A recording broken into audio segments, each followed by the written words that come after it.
Imagine, for a moment, you are an archaeologist. You are digging through the mud of a site that dates back 2,000 years.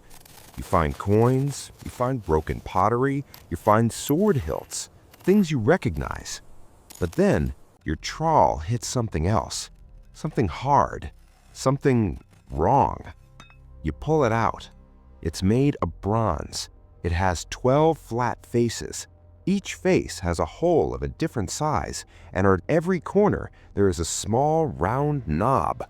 It looks like a piece of modern machinery, or maybe a die from a sci-fi board game, but it's not. It is Roman. This is the Roman Dodecahedron. We have found over 100 of them across Europe. We have analyzed their metal. We have dated them perfectly to the 2nd and 3rd centuries AD. We know exactly when they were made. We know exactly how they were made. But here is the twist that keeps historians awake at night.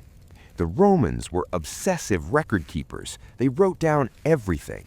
We have Roman guides on how to farm, how to build aqueducts, how to cook flamingo tongues, and how to conduct a siege. They wrote down their laws, their gossip, and their grocery lists. And yet, in all those millions of surviving words, there is not a single mention of this object. Not one. No drawings, no instructions, no name. This is the black hole of archaeology, an object that was clearly mass-produced, clearly important enough to be buried with wealthy owners, yet completely erased from the written record. So what is it? For the last 200 years, scholars, scientists, and the internet have been trying to crack the code, and the theories range from the brilliant to the absolutely insane. Let's look at the evidence. The objects range from the size of a golf ball to a baseball. They are hollow. The first guess, a weapon, maybe the head of a mace? It makes sense, right? A spiky metal ball on a stick. But there's a problem. They are hollow and surprisingly light. If you hit a barbarian warrior with this, you'd probably just dent the object and annoy the barbarian. So not a weapon. Theory number 2, a game. The Romans loved dice, and this shape, a dodecahedron, has 12 sides, perfect for a complex gambling game. Except, look closely, the sides aren't marked with numbers, and the holes are different sizes, making one side heavier than the others. If you rolled it, it would never land randomly. It's a cheater's die. So, if it's not for killing and it's not for playing, was it for building? This is where it gets interesting. Some engineers believe this was a range-finding device, a sophisticated military tool. Here's how it works. You look through 2 specific holes on opposite sides of the object. If a standard Roman soldier walks towards you and his height fits perfectly inside the circle of your view, you know exactly how far away he is. It's genius. It would allow Roman artillery, their massive ballistas, to aim with deadly precision without doing any math. But wait, there's a catch. If this was a standard military tool, why are they only found in the northwestern provinces? Why do we find them in France, Germany, and Britain, but never in Rome itself? And why are the holes different sizes on every single dodecahedron? If it was a standardized military tool, they would all be the same dimensions. They aren't. So the high-tech theory falls apart. Recently, a new theory took the internet by storm. And ironically, it didn't come from a professor. It came from crafters.